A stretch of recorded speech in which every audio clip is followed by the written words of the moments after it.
Oh, while I'm on that topic of various, independent artists and things out in the independent space, I do have to say this. I know one of the people who is like the bane of Ethan Van Sciver's existence is Mike S. Miller, or Smiller as he likes to call him.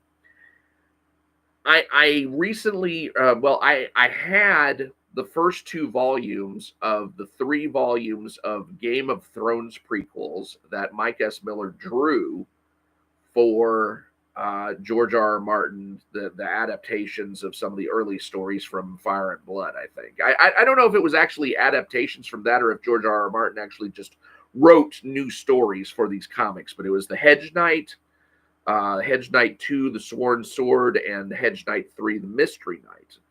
And I had the opportunity to go through all of those. And let me tell you something, Mike S. Miller is actually pretty good at this. Now, I don't know about his writing, but as far as his art goes, he can make really boring scenes stand out.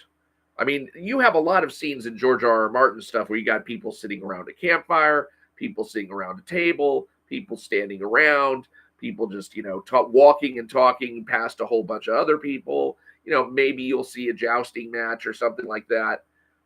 But honest to God, I'm looking at the art in these books and I'm just able to, flip through, read through casually, not have a problem telling one character from another, not have a problem telling what's on the characters' minds from their facial expressions.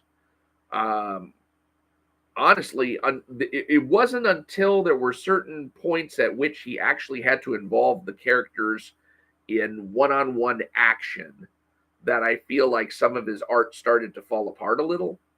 Um, and again, these books were done several years ago, so I have no idea how his skills may have improved since then.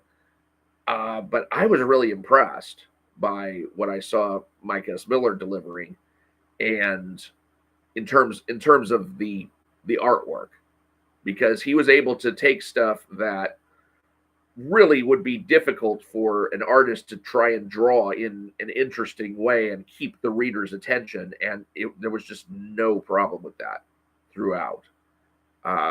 So I know Ethan Van Sciver hates the guy, and I'm sure the feeling is mutual. But there's talent on both ends of the spectrum there. Um, I just have to give that shout out because I was impressed with what I saw. It was impressive enough that if I were to come across a cheap copy of his Lone Star Heart of a Hero, I would pick it up, and then I would judge it for myself as to whether it was any good.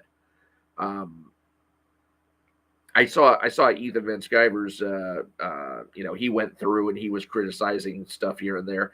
At this point, I would not mind to having a look for myself, and maybe someday in the future I will go ahead and pick those up.